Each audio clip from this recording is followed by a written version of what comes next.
we did our January 1st predictions for 2025, and I can't recall whether one of them was about layoffs, but it feels appropriate to do a mid-year update. June 24th is the day of the book, July 1st. It does feel like we are right on the dawn of this economic. It's never been so clear, the economic case that AI makes for really disrupting white-collar workers. This is AI First with Adam and Andy, the show that takes you straight to the front lines of AI innovation in business. I'm Andy Sack, and alongside my co-host, Adam Brotman. Each episode, we bring you candid conversations with business leaders transforming their businesses with AI. No fluff, just real talk and actionable use cases and insights for you.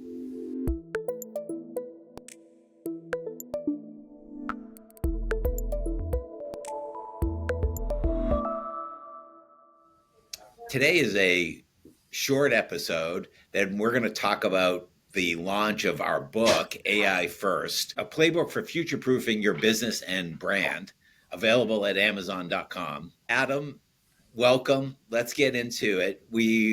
Today is the launch of the book, and the purpose of today's episode is to give people a glimpse into what might be in an epilogue that I guess we're going to do because we submitted the book 9 months ago for publication, and the book comes out today, June 24th. Yeah, it's first of all, it's exciting. It's an exciting day for you and I, just because we've never had a day in our life where we wrote a book and it was coming out. So, yay! The interesting thing about this epilogue, which we need to write. So part of this exercise is we're going to write this epilogue after we have this conversation, and it's very much in the vein of the book, which was very serialized and interactive and dynamic. And the spirit of this conversation is we want to bring the audience, our audience and our community into the writer's room, that's right. So to speak. The writer's room. So it's interesting. When we started writing this book in January, effectively, of 2024. And actually, our very first interview, the book research started with an interview with Sam Altman in, I think, October of 2023. November of 23. Thank you. November of 2023. And so 1 year after launch of ChatGPT. Right. And here we are, basically a year and a half later, right, from that moment. And when we started writing the book and we started out with a conversation with Sam Altman, we were trying to figure out, like, where is this going? And we were smacked in the face with this idea of AGI. We'd heard the term AGI, but we weren't thinking about AGI. We weren't thinking about powerful AI and, AI being able to do 95% of what all the experts can do instantly and for free. And we met with Sam, and he was like, this is where this is going. And we had to step outside and take a moment to this process. And I'd say, I think it's appropriate in the epilogue that we come back to Sam Altman, to where we started, because he wrote a blog post last night that went viral. The name of the blog post is The Gentle Singularity. And I'm not going to read it here, obviously, but we'll talk about it in the epilogue, because he starts out the blog post by saying, we are past the event horizon. The takeoff has started. Humanity is close to building digital superintelligence. And at least so far, it's much less weird than it seems like it should be. And he goes on and writes this very thoughtful piece, regardless of whether you agree with him, disagree with him, etc. Very thoughtful piece that talks about how we're not at AGI, but we're in the zone, is kind of how I would describe the tone of the blog post. And I think that very much also describes, Andy, how you and I are feeling right now. Like, we weren't feeling that when we started talking to Sam and Reid Hoffman and Bill Gates and Mustafa Suleyman and all the people as we started going through our chapters. We were like, that's out there. AGI is out there. It's coming. We knew it was going to be a spectrum, that we were all going to get boiled like frogs a little bit, but we were still thinking about it as something out there. And here we are only a year and a half later, and it feels like we're in the zone. And I think that's just a different tone. And it's not that our book was like acting like you can take it easy. In fact, it was quite the opposite. But I I think we should talk about in the epilogue and write about what does that mean, and what is there anything different about what we said in the book that now that we're kind of in it versus preparing for something? I mean, what would you say? I mean, I think you're right. I think that's a great entree to the epilogue, that we're in it as opposed to when we started the interviews and we're ready. It was much more of a forward looking. It felt imminent, but it was forward looking. Whereas Right. now one can feel that we're in it. And how does one feel that we're in it? Well, I mean, just if you look at the news, a number of news events jump out, which is one, there's a lot of talk about robotics and the intersection of robotics and AI. Number two, Google Gemini has had, I'd say, two major announcements since the book came out, which is Notebook LM and then VO3. Yeah, that's right. Yep. And with bringing video, AI Yeah. video. And Yeah. so, like, and there's talk about Apple and there's talk about X.com. So the models are advancing, deep research. All those technological advances, I think, fall behind, because what does it mean that we're here? It means a couple of things. One is fraud is up, right? So the fraudsters, I'm getting more text-based and phone-based inquiries, and they're kind of smarter. So the fraudsters are using AI, and they're getting better at trying to engage me to steal stuff. Number two, I would say, like, just in our consulting business, complexity is up. So, like, the whole decision of, like, do I need to buy this software? And if I don't need to buy this software and I want to, or build versus buy, but it's just like there's vendors coming out of the woodwork. And for any application, it's like there's 10 to 30 to sort through. And so choice has proliferated. And so that means complexity has proliferated. Yeah. And we're seeing, like, I would say, early signs of layoffs that's right, may or may not be attributed to AI, but probably are somewhat attributable to AI in some cases. So the beginnings of that sort of societal job impact that we're going to have to go through here is starting to happen. And the other thing, I mean, just on that layoff point, we did our January 1st predictions for 2025, and I can't recall whether one of them was about layoffs, but it feels appropriate to do a mid-year update. June 24th is the day of the book, July 1st. It does feel like we are right on the dawn of this economic. It's never been so clear, the economic case that AI makes for really disrupting white-collar workers. Yeah.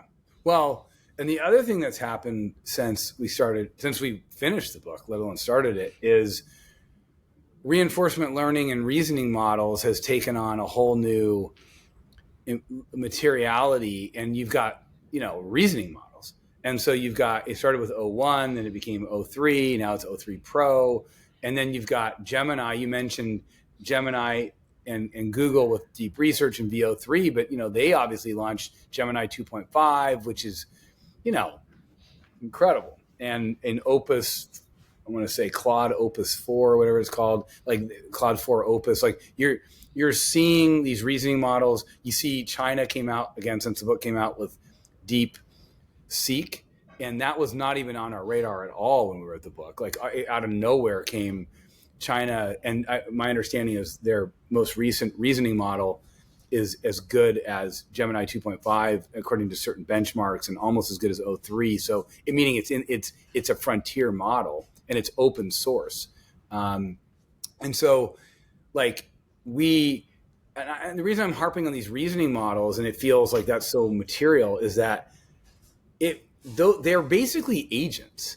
And so when we talked about the book, to go back to the book, we talked about with Reid Hoffman, we talked about, he was like agents everywhere, and you're going to be interacting with agents. And he meant autonomous agents that sort of like email you, and you're like emailing back, or you're talking to, or whatever. And they're showing up in the workplace as employees and as characters that you sort of interact with. But reasoning models are a form of an agent. I mean, deep research is the ultimate version of that with a reasoning model. But they're, when you talk to a reasoning model and you watch it thinking to itself and like spinning up code to do analysis and, you give it an image and you watch it zoom in on parts of the image as it's talking to itself, going, oh, I want to look in this corner of the image to see what's in the right hand back side of Andy's fridge. I want to inspect that more. Like that's crazy to me. That kind of ability was not we weren't seeing that ability when we were writing the book. We were hearing about, oh, it will become this much smarter and it will become more agentic, and then you're going to be interacting with agents, and then it's going to like be able to be your agency, and you're going to be effectively, we even predicted in the book that you're going to be managing agents, and like we were talking about it, but it was like out there, and now we're interacting with these things, and it's still just beginning. It's interesting. Let me ask you this. So given we're here, and given that what you just said about agents and the advance of all the tools, is there any, when you think about the epilogue, is there any update to the playbook that you would, for business leaders? Yeah, great question. I would, there was one of the things that we were going to put in our playbook. And by the way, tip of the hat to our friend Paul Raitzer, who has just been on this topic for a long time. And we mention him in the book, of course, and we give him credit for, like, he's just so good at thinking about these different playbook aspects. And one of the things he had been talking about at the time we wrote the book, but we decided not to put in the book, was this idea of an AGI horizon council. And, it felt too out there to us, I think. We were just trying to get people to understand that to take AI seriously and to understand how to scale it and be responsible about it.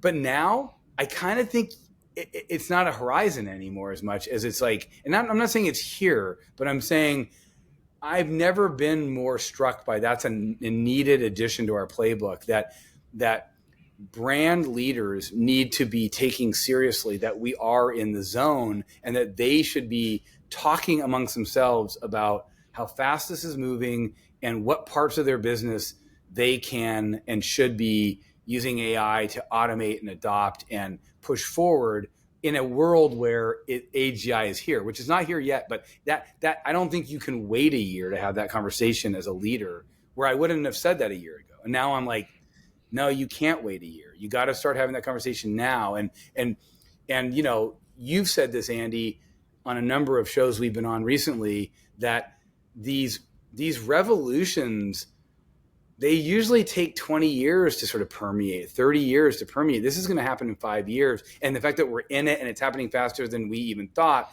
it just is a reminder that, like, you got to be talking about that stuff now, even if you don't even have your game plan together and you haven't educated everybody. Unfortunately, I actually think you need to be having that conversation now as a leader. And that I wouldn't have said that when we started the book, but I feel like that's a consequence of that we're in the zone. I'll give two things and then let's close it up, which is, I think for me, my addendum to the playbook is what you said actually resonates with me. I would add that Ethan Mollick's advice, the chapter at the end of the book, which I remember we did that interview, and Ethan Mollick basically said you need an AI R&D lab. And I think we were like, man, the companies that we're talking to, they can't even start to use the AI, the tool, let alone are they going to set up a separate division that's called an AI lab and start doing R&D to disrupt themselves. And it gets that whole innovator's dilemma and how hard it is for companies to reinvent themselves. But the not only is the speed of AI happening so fast, but the size of the disruption, economically and otherwise, fundamentally is going to change the way in which business is done. It's fundamentally changing the way in which companies compete.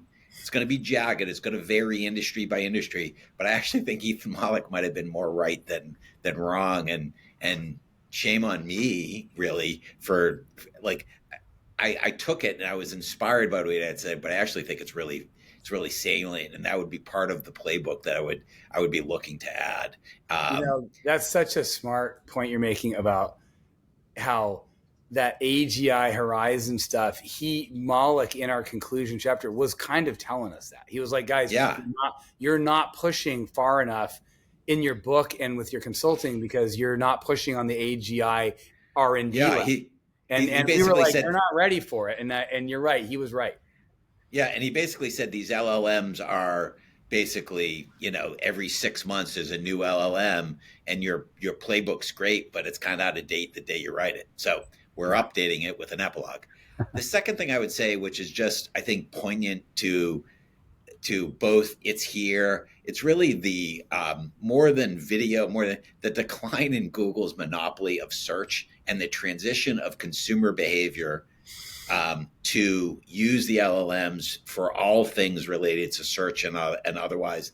I actually think that change in consumer behavior and the decline of Google, and really the question of what's going to happen to Google and its business model. I mean, I don't think they're going out of business. They're very well positioned for the AI, but they're getting, I think the search monopoly is, I think, should be the change in consumer behavior should be part of the epilogue. That's a really good point. I mean, they have, as of the time we're taping this, they just announced 600 million active weekly users. And, we talked in the book about they were the fastest technology to 100 million active users ever. But we wouldn't have guessed they'd be at 600 million right now. Who announced that? OpenAI, ChatGPT. Yeah. So there's no way that you're getting that many just on ChatGPT alone, and it's not cutting into Google, and then Google's getting into AI overviews, and you're right. Like that's a great topic to also touch on. All right. With that, we're going to close this episode. Thank you all. You're going to have to read about the epilogue in the epilogue. So be sure to sign up on our website. Thank you for listening to AI First with Adam and Andy. For more resources on how to become AI First, go to our website, forum3.com. We have case studies, newsletters, research briefings, and PDFs to download. We have a lot of amazing material on the website for leaders looking to expand their knowledge of all things AI. And as you know, we truly believe you can't overinvest in your AI learning. Onward.